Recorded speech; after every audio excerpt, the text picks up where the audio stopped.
I mean, who's buying your units? Where's the demand coming from?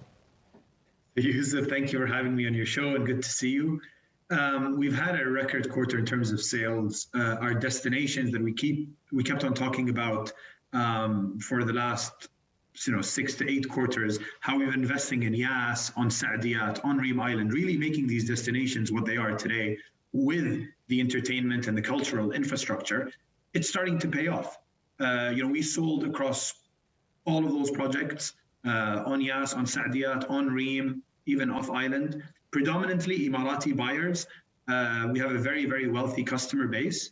In an environment of zero interest rates, people are looking at real estate as a safe harbor for investment. The demand and supply situation in Abu Dhabi remains much better balanced than in other markets. The yields are still attractive. Yes, we have to go out there and we have to promote and work harder in terms of sales and marketing and promoting our product, assisting them with payment plans. And it's paid off. 1.2 billion of sales in the quarter, taking us up to 2 billion year to date. Talal, would you say that the worst is over when it comes to the impact of the coronavirus on property in the United Arab Emirates? I think sentiment has started to change. We're going to learn to live with this virus out there. I think what Abu Dhabi did, they've kept everyone safe. The current positive test rates are at under 0.4%. We're starting to see economic stimulus. The government is continuing on with its capital infrastructure program. If I give you an example, in our malls, we're seeing flat sales in Q3 compared to Q3 last year, albeit footfall is at 80%. So people are spending less time in the mall, but they are spending.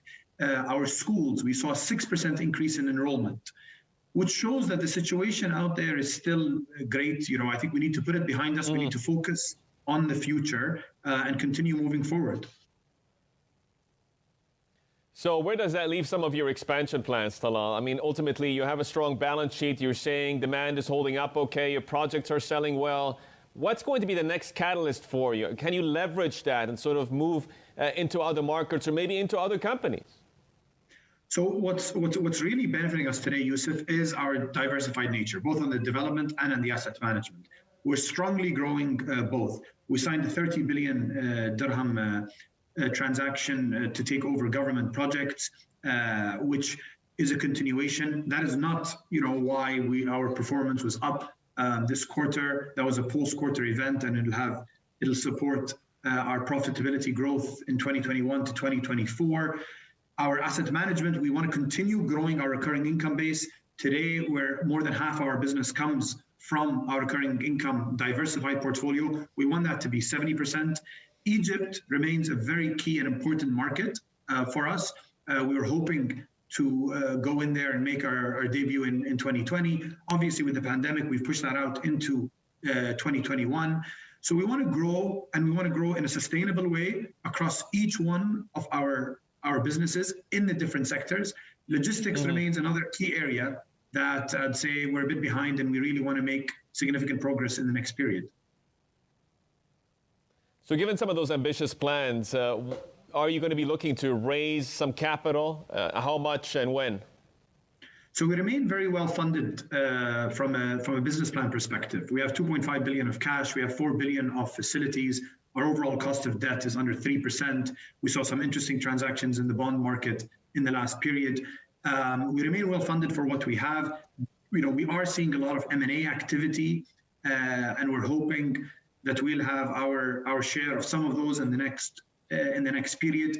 Should the transactions present themselves to us, we might go into the market and benefit from where the rates are today. But we remain, as I said, very well funded today. We have the balance sheet that will allow us to grow in a sustainable way, creating value for our shareholders.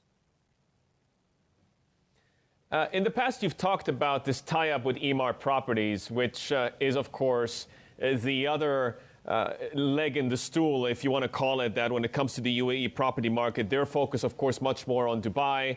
At the time, it was a massive agreement by regional standards, but then it felt almost like It lost momentum, Talal. What happened to that? I mean, what's the progress been? So, it was based on two projects, us entering the Dubai market, them entering the Abu Dhabi market on two flagship projects, and I prefer to come in jointly with them. But then with everything that's been going on over the last 18 months, we both seem to focus on our own markets. They've continued to focus in Dubai and the key international markets that they're in. We've seen the demand and continue to focus in Abu Dhabi. So we haven't concluded on those agreements. That opportunity exists should we wish to progress in the future. But we're currently, I think, each focusing on our home markets and trying to extract more value for our shareholders. In terms of extracting value for those key shareholders, Talal, are you still committed then to paying the kinds of dividends that you have in the past, or do you think that there's going to be a level of rationalization like we've seen with some of the other property names, given the current local circumstances? We went out and took a very bold move this year, and actually we paid out our dividend. Not as a surprise, because we want to be the most transparent, well-governed company that's there in the region. It's reflected in our ratings, being Baa1. We paid 1.1 billion dirhams to shareholders. We actually increased it from the dividend last year. Our dividend policy, our debt policies remain intact. With the results that we've seen year to date, and depending on how Q4 goes, we will most likely look to pay a dividend next year. What that dividend will be will depend on how we perform by the end of the year. But we remain committed to rewarding our shareholders. There will be no surprises from Aldar. There'll be no last minute pulling of the dividend. We'll continue to reward them as we've done over the last 7 or 8 years in a very progressive and a sustainable manner.